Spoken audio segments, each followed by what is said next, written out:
আসসালামু আলাইকুম। শেষ বয়সে এসে ডক্টর মোহাম্মদ ইউনূসের সম্ভবত যে বিশাল অন্যতম একটি টার্গেট ছিল, স্বপ্ন ছিল, সেটি সফল হচ্ছে না, হওয়ার কথাও নয়। ২৪-এর যে ছাত্র জনতার গণ অভ্যুত্থান, তার পেছনে নিশ্চয়ই অনেক ধরনের প্লট নির্মাণ করা ছিল, যেগুলো আস্তে আস্তে সব বের হচ্ছে। তারপরেও সাধারণ দৃষ্টিতে যেই গণ অভ্যুত্থান ছাত্র জনতা নেতৃত্বে সংগঠিত হয়েছিল, সেই জনতাকে পাশ কাটিয়ে, ছাত্রদের একটি বিশাল অংশকে পাশ কাটিয়ে একটি বিশেষ অংশ সব ধরনের কৃতিত্ব ছিনতাই করে নিল। অর্থাৎ যাদের নেতৃত্বে এনসিপি বা জাতীয় নাগরিক পার্টি গঠিত হয়েছে,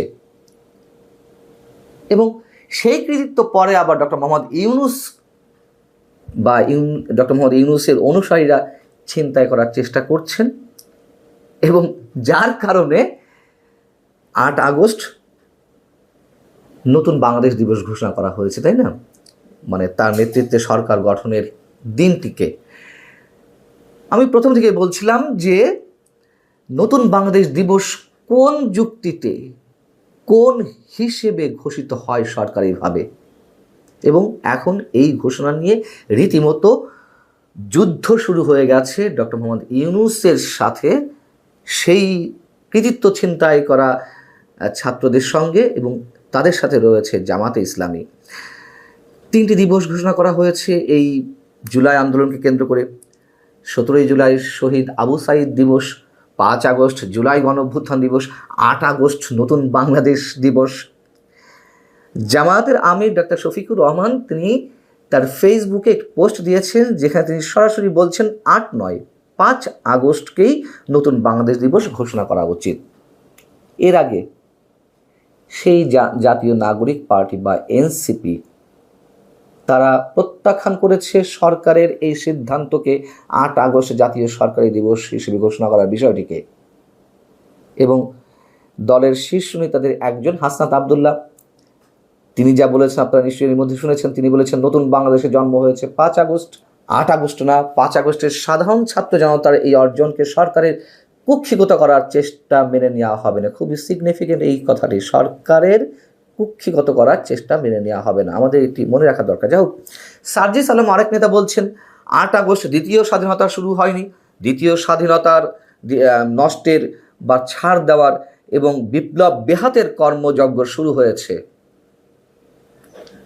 5 আগস্ট জুলাই গণ অভ্যুত্থান দিবস এবং দ্বিতীয় স্বাধীনতা দিবস।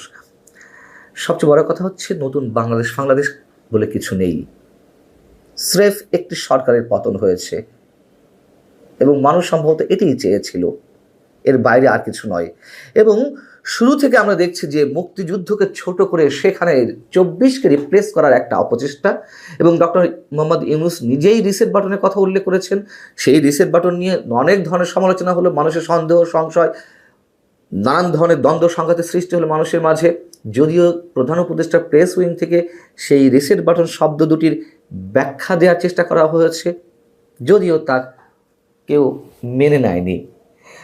এবং অনেকেই বলেছেন বা এখনও বলছেন ডক্টর মোহাম্মদ ইউনূস নিজেকে বঙ্গবন্ধুর পর্যায়ে নিয়ে যেতে চান।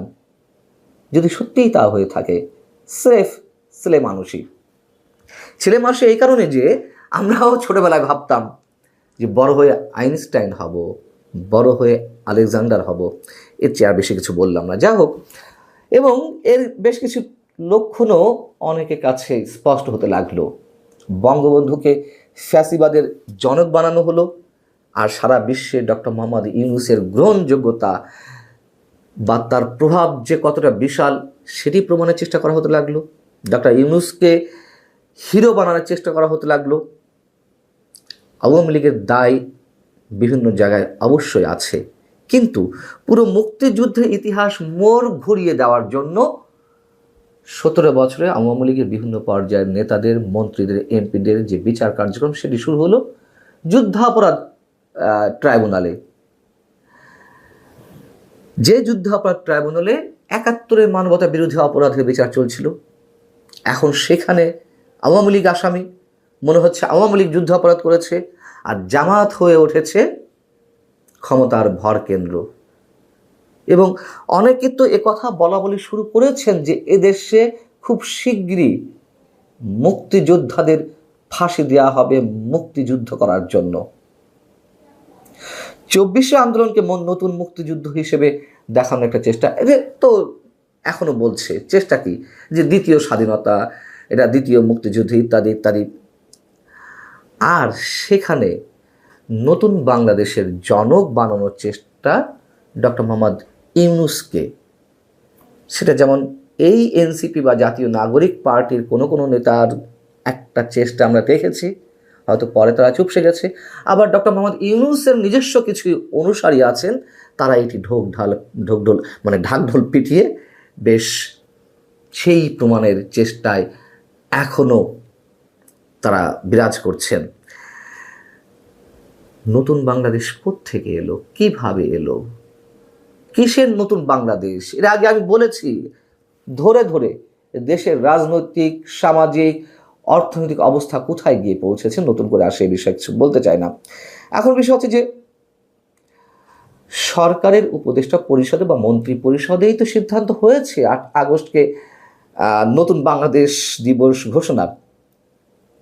এনসিপি বা জাতীয় নাগরিক পার্টির নেতারা তো এই প্রস্তাব দেননি, তাহলে প্রস্তাবটা কোত্থেকে এসেছে? উপদেষ্টা পরিষদের ভিতর থেকে।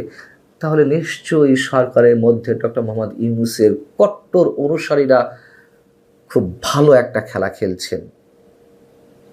এমনিতেই তো সবাই মিলে যে খেলা শুরু করেছেন দেশের ইতিহাস বদলে দেওয়ার, মুক্তিযুদ্ধের সব কিছু বদলে দেওয়ার একটা নোংরা চক্রান্ত শুরু হয়েছে। চক্রান্তগুলো কোথাও কোথাও বাস্তবায়ন হচ্ছে, এই কথা আমাদেরকে স্পষ্ট করে বলতে হবে, স্পষ্টভাবে। তাতে যত খরচ নেমে আসুক, মুক্তিযুদ্ধের ক্ষেত্রে কোনো আপোষ নেই। এবং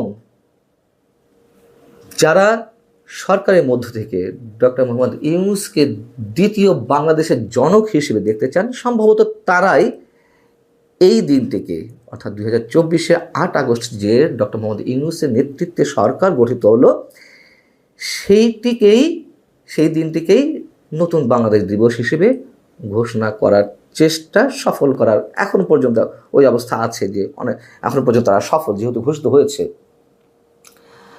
এখন এনসিপির নেতারা দেখছে, আরে তাদের কৃতিত্ব তো সব বেহাত হয়ে যাচ্ছে, তাদের সেই কথিত বিপ্লব বেহাত হয়ে যাচ্ছে।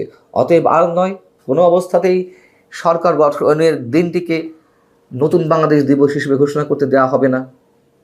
অবশ্য নতুন বাংলাদেশ 5 আগস্ট দ্বিতীয় স্বাধীনতা দিবস, এগুলো কিছু টিকবে না, টেকে না। এবং ইতিহাসের পরতে পরতে এই ধরনের কাহিনী অনেক রয়েছে, শুধু বাংলাদেশের ক্ষেত্রে নয়। যারা প্রকৃত ইতিহাসকে প্রত্যাখ্যান করে, অস্বীকার করে নতুন কিছু ভয়ঙ্করভাবে রচনা করতে যায়, তাদের মধ্যেই দ্বন্দ্ব সংঘাতের চরম পরিস্থিতি এবং চরম পরিণতি এর আগেও বাংলাদেশে দেখা গেছে, মানে অন্য কোথাও দেখা গেছে, আর বাংলাদেশের ক্ষেত্রেও আমরা হয়তো দেখব। ভালো থাকুন সবাই, আল্লাহ হাফেজ।